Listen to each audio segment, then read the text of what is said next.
Avis vascular centre మన దేశంలోనే the best varicose vein hospital. ఇది ప్రియా బర్త్ సర్టిఫికెట్ అండి. మీకు కావాలంటే లక్ష్మి డెత్ సర్టిఫికెట్ కూడా తెచ్చిస్తానండి.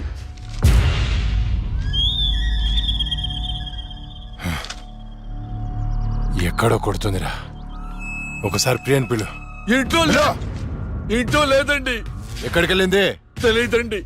అంటే నువ్వు చెప్పకపోతే నేను పట్టుకోలేనా? పట్టుకుంటా, 2 రోజుల్లో పట్టుకుంటా. నీతో సహా ఎవరిని వదిలిపెట్టనని చెప్తున్నా.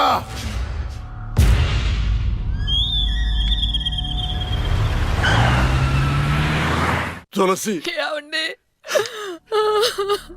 అమ్మా, నాన్న, అమ్మకి ఏమైంది? అయ్యో అమ్మా, నాన్న హాస్పిటల్ తీసుకెళ్దాం.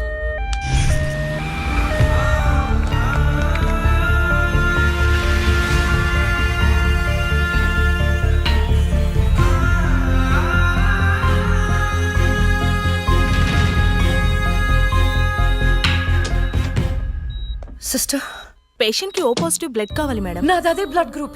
నేను ఇస్తాను, రండి. వదండి.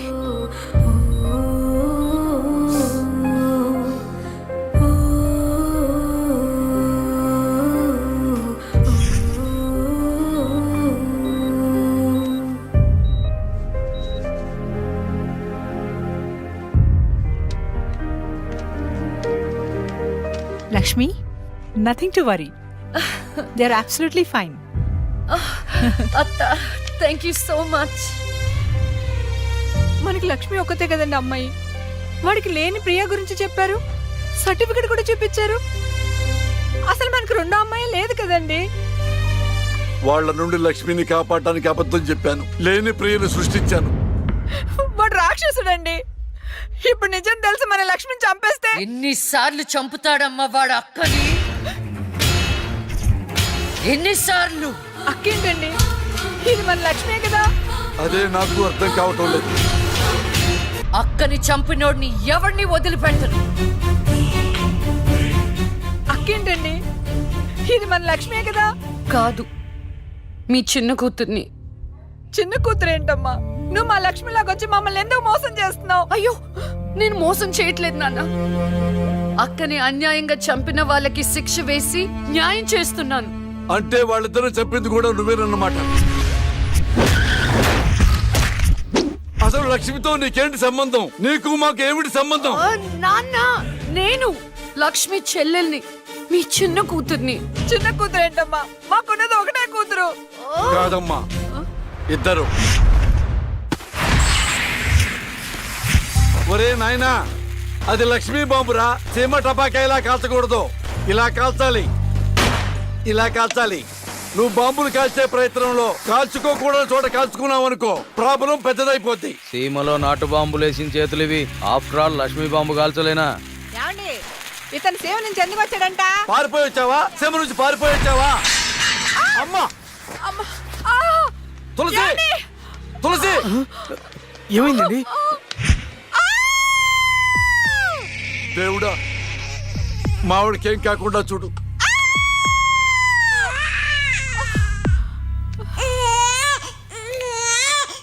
ఏమయ్యా? డాక్టర్ గారు, షీఈ్ ఫైన్.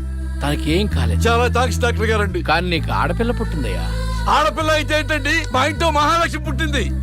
కవల పిల్లలు పుట్టారు. అమ్మా, దీపావళికి డబుల్ బోనం సార్. ఆడపిల్లలైతే ఏంటి సార్ సంతోషం, చాలా సంతోషం సార్. కానీ ఒక పాపనే మేము రక్షించగలిగాం. రెండో పాప కడుపులోనే జాండీస్తో చనిపోయింది. నేను అక్కలాగే ఈ భూమి మీదకి వచ్చాను, కానీ నా దురదృష్టం పుట్టగానే చనిపోయాను. ఈ విషయం నా భార్యకు తెలియనివ్వకండి సార్. హాస్పిటల్లో అమ్మ వాళ్ళలో ప్రాణాలతో అక్క, శ్మశానంలో ప్రాణాలు లేని నా శరీరాన్ని నాన్న కప్పెడుతుంటే నాకు ఏడుపొచ్చింది. ఆ వయసులో ఏం జరుగుతుందో నాకు అర్థం కాలేదు, కానీ ఆ దేవుడు నాకు అన్యాయం చేశాడని నాకు అర్థమైంది.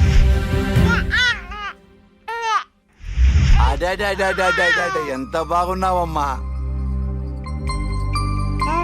తులసి. పాపత్సం నాలాగానే ఉంది. ఏమండి, నేను మత్తులో ఉన్నప్పుడు నాకు వింత కల వచ్చిందండి. ఏంటా వింత కల? మనకి కమల పిల్లలు పుట్టారని మీరు ఆనందంతో హాస్పిటల్ అంతా స్వీట్స్ పంచిపెట్టారంట. ఏంటండి ఏదో ఆలోచిస్తున్నారు? కవల పిల్లలు పుట్టపోతే ఏంటే బంగారం లాంటి బిడ్డను కన్నావు. అవునండి, నిజంగా మన బిడ్డ బంగారమే. అక్కతో పాటు పుట్టిన నాకు మిమ్మల్ని అక్కని వదిలి వెళ్ళాలనిపించలేదు. మీతోనే ఉండిపోయాను. బహుశా నా ఆయుష్ తీరలేదేమో, అందుకే ఆ దేవుడు నన్ను తీసుకెళ్ళలేదు. అక్కని ముద్దాడుతున్న అమ్మను చూస్తుంటే నాకు ఏడుపొచ్చేది. కానీ అమ్మ నన్ను దగ్గరికి తీసుకోవడానికి నేను కనిపించను కదా. అమ్మ ఉన్న వాళ్ళు ఎంత అదృష్టవంతులో, అమ్మ స్పర్శ ఎంత బాగుంటుందో నాకు అర్థం చేసుకునే వయసు లేకపోయినా అది అమ్మ ప్రేమని అర్థమైంది. నాన్న కూడా అప్పుడప్పుడు అమ్మ అవుతాడు. ఆ క్షణం అక్కలో కలిసిపోయి ఆనందాన్ని అనుభవించేదాన్ని. మీరు లేనప్పుడు అక్క పక్కనే ఉండేదాన్ని. నాకు ఇంత అన్యాయం చేసిన దేవుడు చిన్న సంతృప్తిని మిగిల్చాడు.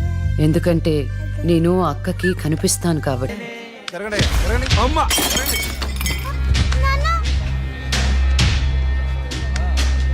ఒకరోజు కోర్టులో నాన్నకి జరిగిన చిన్న అవమానానికి అక్కలో ఉన్న నేను జడ్జ్ అవ్వాలని నిర్ణయించుకున్నా. అక్క ఎక్కడున్నా నేను అక్కతో పాటే ఉండేదాన్ని.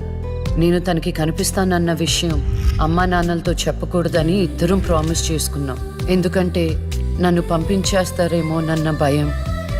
అలా 7 సంవత్సరాల పాటు అక్క నేను కలిసి పెరిగాం. అమ్మా నాన్నల ప్రేమ నేను కూడా అక్కలాగే పొందాను. ఒకరోజు అక్కకి జ్వరం వస్తే డాక్టర్ దగ్గరికి వెళ్ళాం. పాపకి టాబ్లెట్లు వాడండి. చాలా సంతోషం డాక్టర్ గారు, వస్తాం. వస్తాం. నమస్తే. రామ్మా. మీ పాప అండి? అవునమ్మా, ఎంత పెద్దదైపోయింది. మీ హాస్పిటల్లోనే కదా పురుడు పోశారు. ఉంటానమ్మా. ఆ తాగుబోతు డాక్టర్ ఆ రోజు తాగేసి పాపకు ఆపరేషన్ చేశాడు. పాపం ఆ పాప నరం కట్టయి చనిపోయింది. లేకపోతే ఆ పాపకి కవల చెల్లుండేది. ఇన్నాళ్ళు నాకు అన్యాయం చేసింది దేవుడు అనుకున్నాను. కాదు, ఒక డాక్టర్. పాపా, నువ్వు ఈ టాబ్లెట్లు వేసుకుంటే అన్నీ తగ్గిపోతాయి నా బంగారం. కాదు నాన్న, యొక్క టాబ్లెట్ నాన్న, ప్లీజ్ నాన్న. ఆ. జ్వరం తగ్గిపోద్ది నాన్న, బుజ్జు నా బంగారు తల్లి. రా కమా. మీకు దండం పెడతాను. ఇక నా దగ్గర పని చేయాలంటే నాతో బోని కొట్టించుకోవాలా? నన్ను వదిలిపెట్టండి. Come on darling.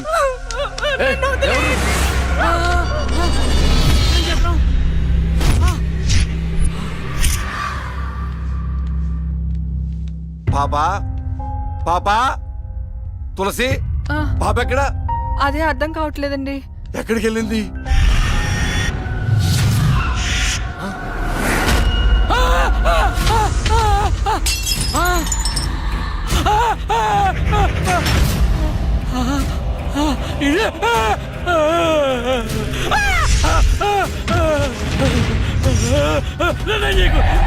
నీ దండం పెడతా.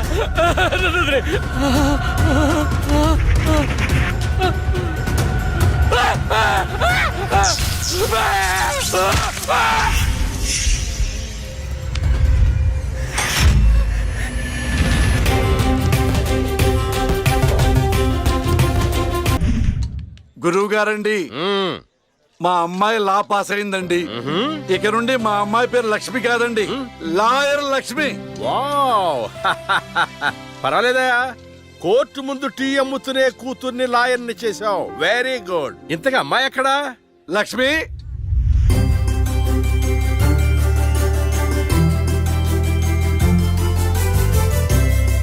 ఏంటి నాన్న పిలిచారు? సార్, మా అమ్మాయి లక్ష్మి. నమస్కారం అండి. అమ్మా, నరసింహరావు గారని పెద్ద లాయరు. అవునా? వయసులోనా? కాదురా, మామూలుగా కూడా పెద్ద లాయరేనమ్మా. నేను మీ గురించి చాలా విన్నానండి. అంటే సాక్ష్యాలతో సంబంధం లేకుండా ఎలాగైనా కేసు మీ వైపు మలుచుకుంటారని విన్నాను. అదేనమ్మా లాయర్ తెలివితేటలు. అది సరే, ఇంతకీ నువ్వు సొంతగా ప్రాక్టీస్ చేద్దాం అనుకుంటున్నావా, లేక నాలాంటి వాడి దగ్గర అసిస్టెంట్ గా చేద్దాం అనుకుంటున్నావా? అంటే ఇంకొకరి దగ్గర చేస్తే వాళ్ళ ఇన్ఫ్లుయెన్స్ నా పైన పడుతుంది కదండి. అలా కాకుండా డైరెక్ట్ గా ప్రాక్టీస్ చేద్దామని అనుకుంటున్నాను. నేను నాలా ఉండాలని. గుడ్. వాయిస్ దేముంది సార్, మనుషులు అందరి దగ్గర ఉంటుంది. లాయర్ కి ఉండాల్సింది ఆనెస్టీ. అది నా దగ్గర ఉంది సార్. హానెస్టీ నిజాయితీ. చూద్దాం నీ నిజాయితీతో ఎన్ని కేసులు గెలుస్తావో. All the best. అమ్మా చూసావా, నువ్వు నోరు తెరిస్తే అవతల వాడు నోరు ఎలా మూతపడిందో, కోర్టులో కూడా ఎలాగ చంపేయాలా.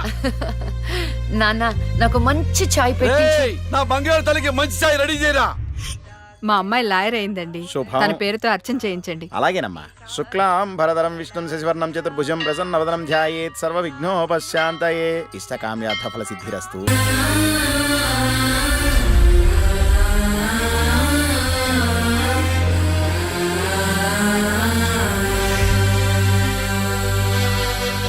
కూర్చోండి.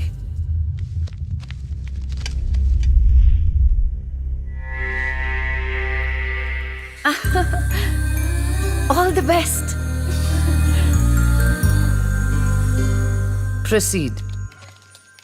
యువర్ ఆనర్, ఈ బోనులో ఉన్న రాజీవ్ అనే యువకుడు స్వయానా ఎమ్మెల్యే గారి ముద్దుల కొడుకు. వాళ్ళ నాన్నగారు అధికారంలో ఉన్నారన్న అహంకారంతో నడి రోడ్డు మీద ఒక యువతిని అందరూ చూస్తుండగానే తన కారులోకి లాగి మానభంగం చేశాడు. అంతేకాదు యువర్ ఆనర్, అదే కారుతో ఆ అమ్మాయిని గుద్ది చంపేశాడు యువర్ ఆనర్. ఈ ఘటన జరిగి 4 సంవత్సరాలు అవుతుంది. ఈ రాజీవే హంతకుడని అందరికీ తెలుసు, కానీ ఇంతవరకు నిందితుడికి శిక్ష పడలేదు your honour. Objection your honour.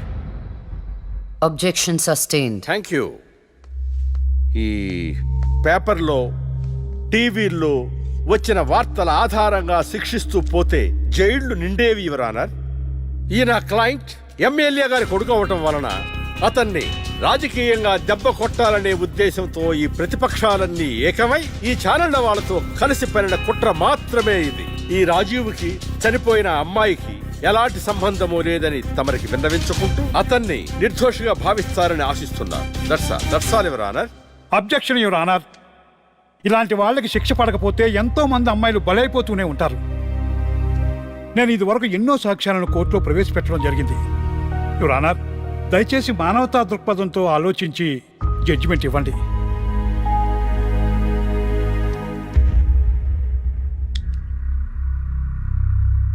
ఈ కేసు పూర్వాపరాలు పరిశీలించిన మీదట సాక్ష్యాధారాలు తారుమారు చేసి ఈ కేసుని పక్కదారి పట్టించడానికి ప్రయత్నం జరిగిందని నాకు అర్థమైంది.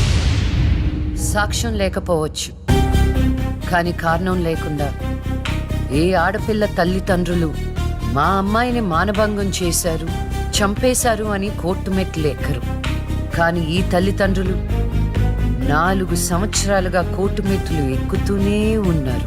ఈ రోజు వరకు న్యాయం కోసం తిరిగి తిరిగి అలసిపోయిన వాళ్ళ కాళ్ళకి, నా తీర్పు కోసం ఎదురు చూస్తున్న వాళ్ళ కళ్ళకి విశ్రాంతి ఇవ్వాలని నిర్ణయించుకున్నాను. ఇక్కడున్న ప్రత్యక్ష సాక్ష్యాలను రాతపూర్వకంగా సాక్ష్యాధారాలని స్వీకరించండి.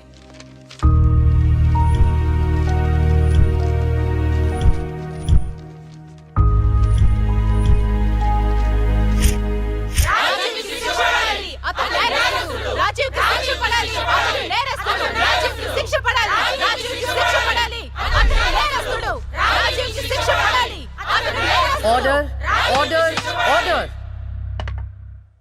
రాజీవ్ అనే ఈ ముద్దాయికి లైఫ్ ఎమెన్షన్ కఠిన కారాగార శిక్ష విధించడమైనది. Objection your honour. Objection overruled. The court is adjourned.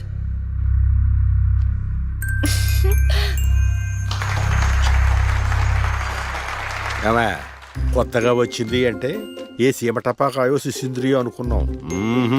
Lakshmi bomb. జాగ్రత్తగా ఉండు. చెమటలు పట్టించేస్తుంది సార్.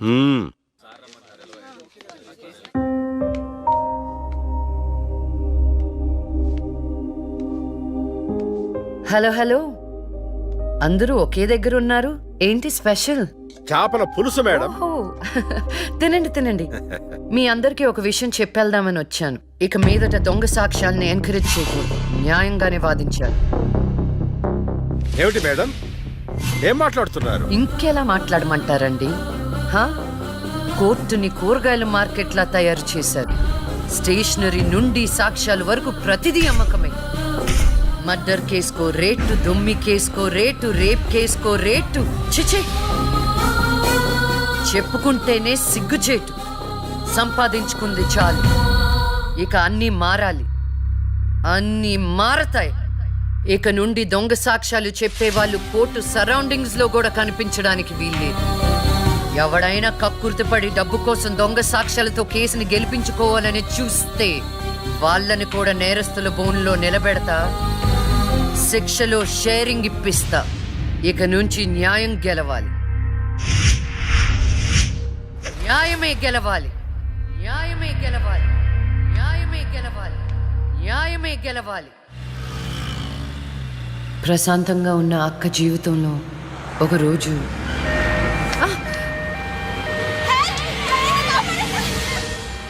అంబులెన్స్ లో అమ్మాయిల ఫాలో అవ్వు, జాగ్రత్త.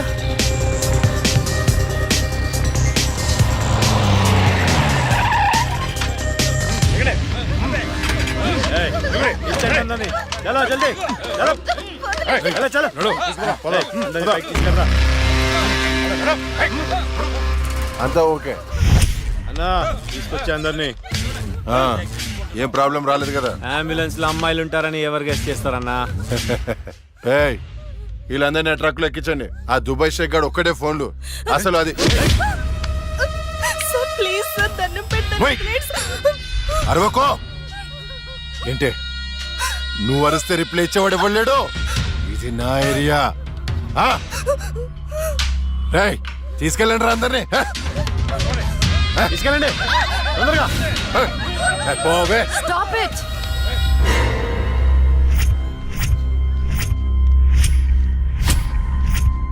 ఇవ్వచ్చువే నువ్వు.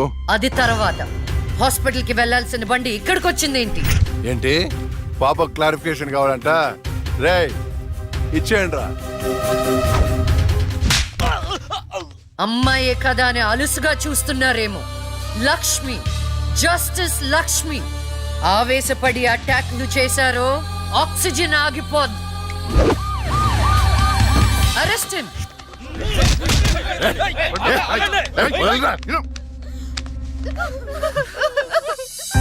అయ్యో, ఏడవకండి అమ్మా, ఏడవద్దు, ఊరుకోండి, ఏడవద్దు. వీళ్ళని స్టేట్ హోమ్ కి తీసుకువెళ్ళండి.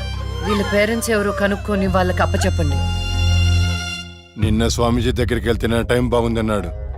ఏంటి ఇలా జరుగుతుంది? అమ్మాయిల అక్రమ రవాణా కేసు మినిమం 10 సంవత్సరాలు శిక్ష పడుతుంది. నిన్ను శిక్ష ఎన్నేళ్లు పడుతుందని అడగట్లేదు, నన్ను శిక్ష నుంచి తప్పించగలవా అని అడుగుతున్నా. తప్పించడానికి అక్కడ ఉంది ఎవరు? ఎవరు? లక్ష్మీ బాంబ. అంతేగా? చాలా కరెక్ట్ ఇన్ఫర్మేషన్ చెప్పావు నాయనా. నా కేసు వాదిస్తే నువ్వెంత డబ్బు అడిగితే అంత ఇస్తాను. వాదిస్తాను, కానీ గెలుస్తావని నమ్మకం మాత్రం లేదు.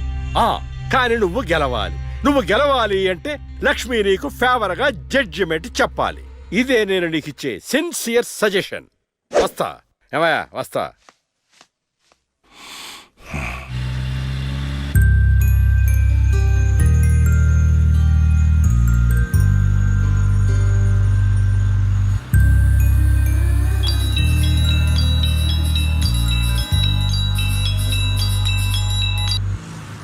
హలో, వైకుంఠాన్ని.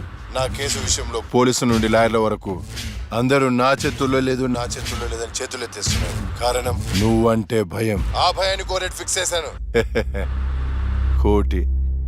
కోటి రూపాయలు. నువ్వు రేట్ ఫిక్స్ చేసింది వాళ్ళల్లో ఉన్న భయానికి కాదు, నాలో ఉన్న నిజాయితీకి.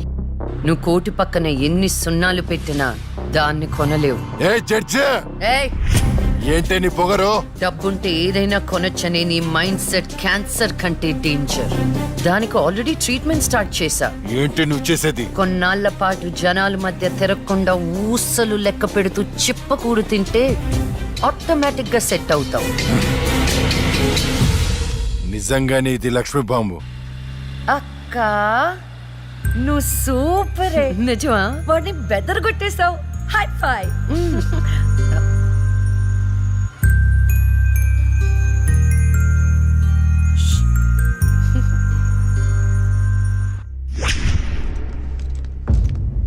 కంటిన్యూ. అంత మాత్రానికి నా క్లయింట్ని నేరస్తుడు అనడం భావ్యం కాదు. పట్టుబడిన 10 మంది అమ్మాయిలు ఇచ్చిన స్టేట్మెంట్ ఆల్రెడీ మీకు సబ్మిట్ చేశాం. న్యాయాన్ని గెలిపించండి.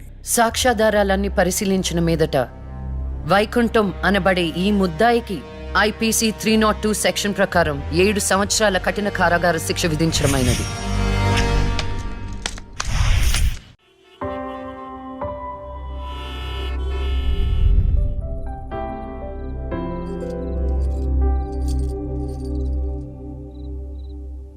టంటడైన్! భలే ఉన్నావు అక్క. ఏంటోనే భయం వేస్తుంది. జస్టిస్ లక్ష్మికి పెళ్లి చూపులంటే భయమా? అంతే మరి. నువ్వు కూడా నాతో రావే. నువ్వే, అది నీ పర్సనల్ ఇష్యూ, నువ్వే చూసుకో. అంతేనా? నీకేంటక్క, నా దిష్టి తగిలేటట్టుంది. నువ్వు బంగారం.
మా అమ్మ పురిటి నొప్పులు అనుభవించినంత సేపు నన్ను ఈ భూమి మీద ఉంచలేదు. పుట్టగానే చంపేశావు. పోనీలే, అక్క పుట్టింది. అమ్మ నాన్నకి ఒక్కగానొక్క కూతురు అనుకున్నా. వాళ్ళైనా ఆనందంగా ఉంటారని ఆశించాను. కానీ దాన్ని కూడా చంపేశావు.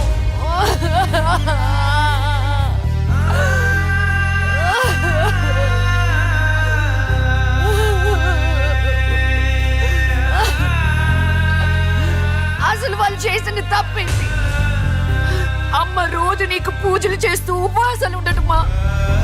ఒంటరిగా ఈ వయసులో వాళ్ళు ఎలా బ్రతకాలి?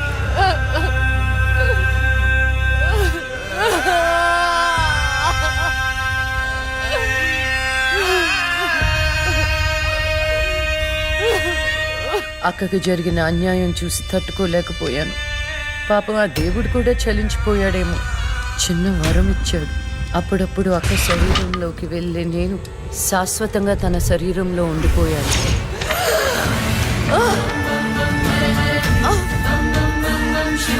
అమ్మా! అమ్మా!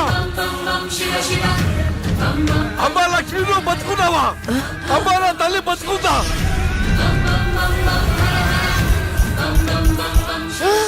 అమ్మా! అమ్మా! మీకేం కాలేదు కదా? నాకేం కాలేదు, నువ్వు పదమ్మా. అదే నాకేం కాలేదు నా తల్లి.